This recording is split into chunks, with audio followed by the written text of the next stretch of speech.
Sur le plateau de C'est à vous ce vendredi 6 janvier, l'équipe d'Anne-Elisabeth Lemoine est revenue sur les événements marquants qui ont marqué l'année 2022. Notamment l'élection présidentielle qui a été un fait suivi par tous les Français.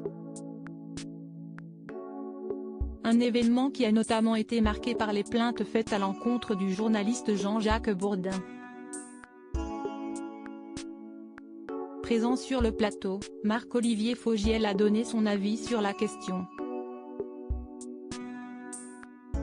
En effet, suite au visionnage du passage de Valérie Pécresse sur BFM TV lors de sa campagne électorale, alors candidate, cette dernière avait partagé quelques mots sur les accusations qui allaient à l'encontre du journaliste. Marc-Olivier Fogiel s'est ensuite épanché au sujet de ce moment.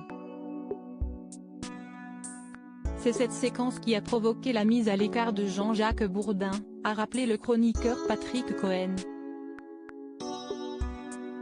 C'est plutôt les conséquences de cette séquence, a répondu l'animateur. Pour cause, d'après les dires de Marc-Olivier Fogiel, plusieurs personnalités politiques auraient ensuite refusé d'être reçues par Jean-Jacques Bourdin. La situation faisait que, il n'était plus en situation, lors des présidentielles, note de la rédaction, de recevoir des invités politiques de premier plan, a ensuite assuré l'ancienne acolyte d'Ariane Massenet. Puisque la plupart d'entre eux ne souhaitaient plus venir. Jean-Jacques Bourdin moqué pour son nouveau job peu de temps après avoir été limogé de BFM TV, Jean-Jacques Bourdin a retrouvé un nouvel emploi au sein de Sud Radio.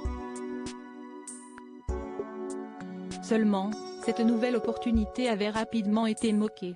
Pour cause, le 26 août dernier, Le Parisien avait révélé que certaines rédactions concurrentes mais également certains anciens collègues avaient partagé des mots durs à ce sujet. C'est le pire de ce qui pouvait lui arriver, avait notamment relevé un journaliste du groupe Aletis, RMC BFM TV.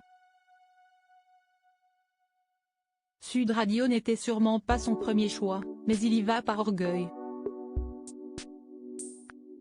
Il est sur la pente descendante depuis plusieurs années et il a mauvaise réputation car il est difficile de travailler avec lui, avait affirmé ce même interlocuteur. Forcément, les options pour rebondir étaient limitées.